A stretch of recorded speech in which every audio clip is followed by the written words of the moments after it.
Alors, nous allons partir sur AWS et nous allons créer un user. Je pars sur AWS. On vient en haut ici et on tape IAM. IAM. Exactement, c'est ça. On part dedans.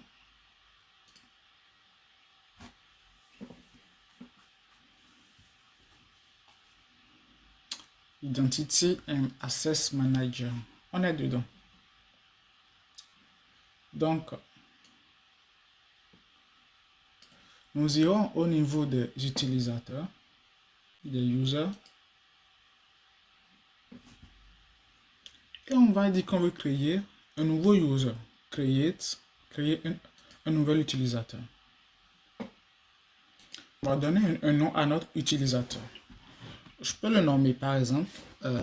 Bon, je mets le nom que je veux.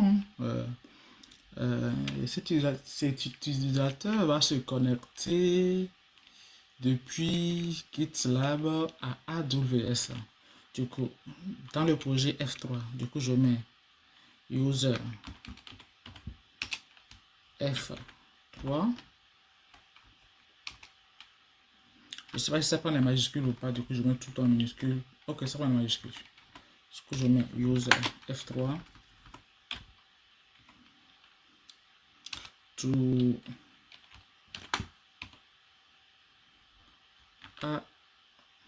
AWS. GitLab connect to AWS.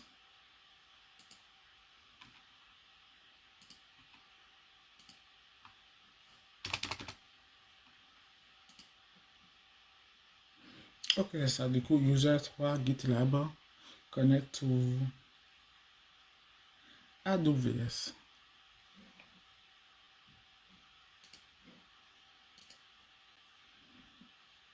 Ok.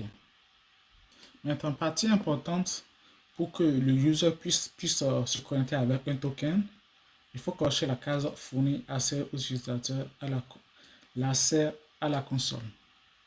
Et ici, on va cocher je souhaite créer un utilisateur IAM. On défile. Mot de passe généré automatiquement, ouais. On défile.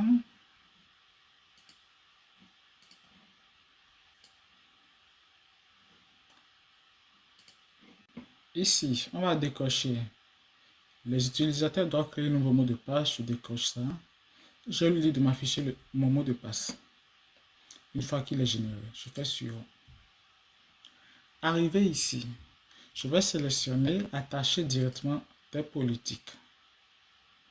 Comme ça, je vais lui mettre des politiques directement. Alors, qu'est-ce que je vais lui ajouter comme politique?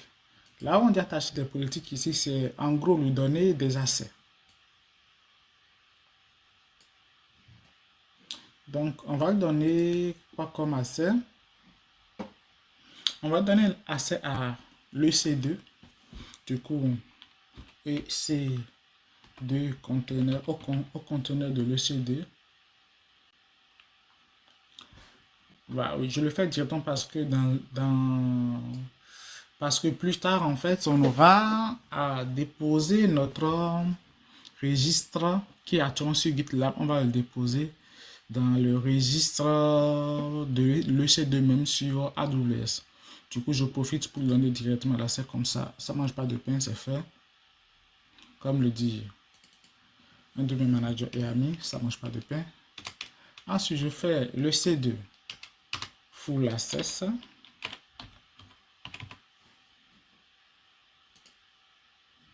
Et je vais donner aussi l'accès à S3 aussi.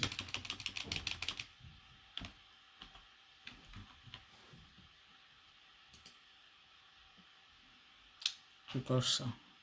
Puis je regarde qu'est-ce qu'il y a ici. Il n'y a rien là, je crois. Ok. Okay.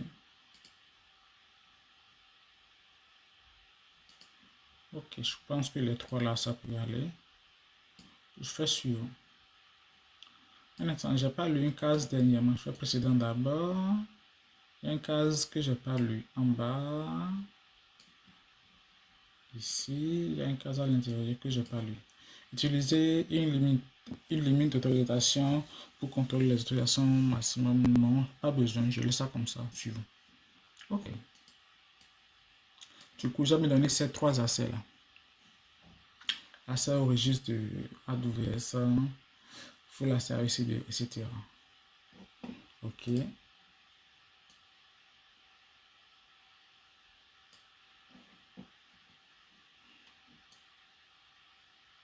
Parfait. Du coup, je fais create.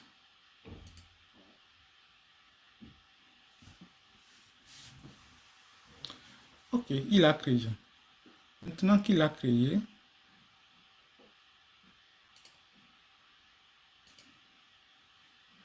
ok. Maintenant qu'il a créé, on peut revenir maintenant. Si on veut, on peut afficher notre mot de passe, hein, pour voir si on veut. Je peux le masquer aussi si je veux. Ne vous en faites pas, je vais supprimer l'utilisateur après. C'est juste pour le TP que je le crée. Je peux maintenant repartir sur mes users ou dans un nouvel onglet mes users pour voir. Est-ce qu'il a bien été créé? Eh bien oui, il a créé, il est bien là. Donc je clique là-dessus. Je fais gérer une clé d'accès. Voilà. Je coche application d'exécution de calcul. De service de calcul, pardon. Et je lis le reste, voir qu'est-ce qu'il y a encore là. Toc, toc, toc. C'est bon, je comprends la, je comprends la recommandation. Ouais, je coche ça, ok, et je fais sur. Maintenant que je suis ici, je fais créer une clé d'accès. Mais il va me demander d'entrer une S, genre, à quoi va servir ma clé d'accès. La clé d'accès mon token, pardon, que je veux créer, ça va permettre à GitLab CI Connect to AWS. Ok, je fais créer ma clé d'accès. Et voilà, il m'a créé ma clé d'accès. Ça, c'est le public et ça c'est le secret. Donc, je copie mon public key qui est là, que je vais envoyer chez moi là-bas sur mon GitLab. Donc, je le copie. Je viens sur mon GitLab ici. Je viens ici. Non, je vais venir plutôt. Où est mon staging? Voilà, mon staging, il est ici. Je vais regarder à l'intérieur quelles sont les clés que je voulais. J'ai besoin de l'access key ID.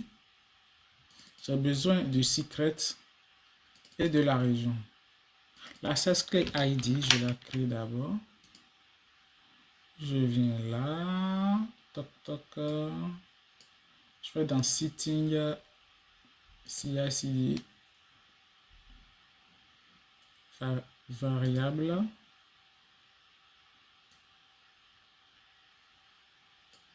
Je fais ajouter une variable.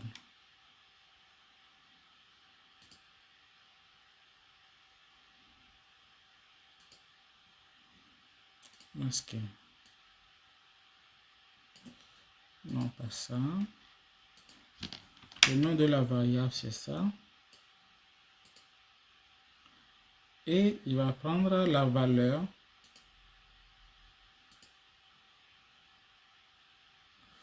Voilà, où est mon truc? Où est-il? Il est ici. On va prendre cette valeur. Voilà, c'est pas là, c'est ici. Voilà. On va prendre cette valeur. Et je fais add. Ok, ça c'est ajouté là. Je vais créer aussi la variable secret. Secret access. Donc, je fais la même chose, default, etc. Tac, tac. Je le mets là, voilà.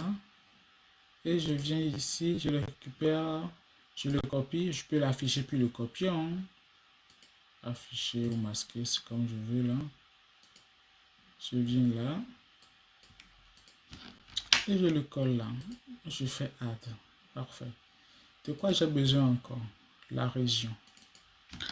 AWS région. Je viens là. Tac, tac, région. C'est quoi la région de notre AWS? C'est simple. On vient là et on regarde où est-ce qu'il nous a mis. Là, il n'a rien dit là pour le moment. Du coup, on part sur un EC2 par exemple.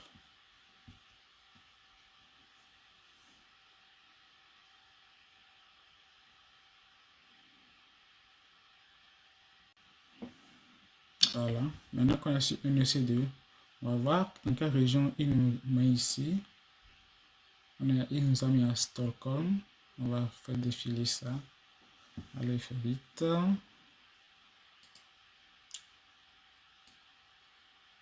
On est en région EU Nord 1. EU Nord, Union Européenne Nord-1. Je copie ça. Je viens ici. Non, c'est pas là, c'est ici. Voilà.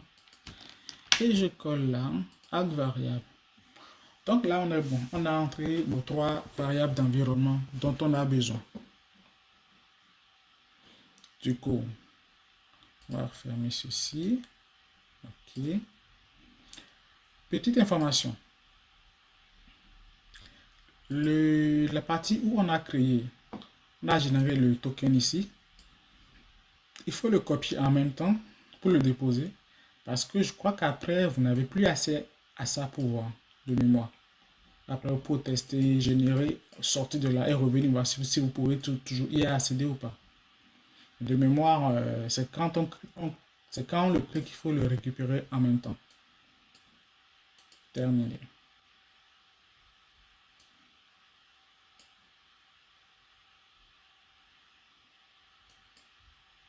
Voilà, c'est bien ce que je disais. Vous voyez, là, on a ça là, mais on ne peut plus voir le secret. Une fois qu'on l'a créé et qu'on l'a fermé, on peut seulement créer de nouvelles clés d'accès. Mais quand on crée une et puis on quitte la page, on ne peut plus revoir à nouveau le secret. Donc, on revient dans notre projet. On a mis à jour les variables d'environnement. On va appliquer une petite modification à notre truc ici, juste pour le forcer à refaire un build. Voilà, on fait un commit là. Et on patiente.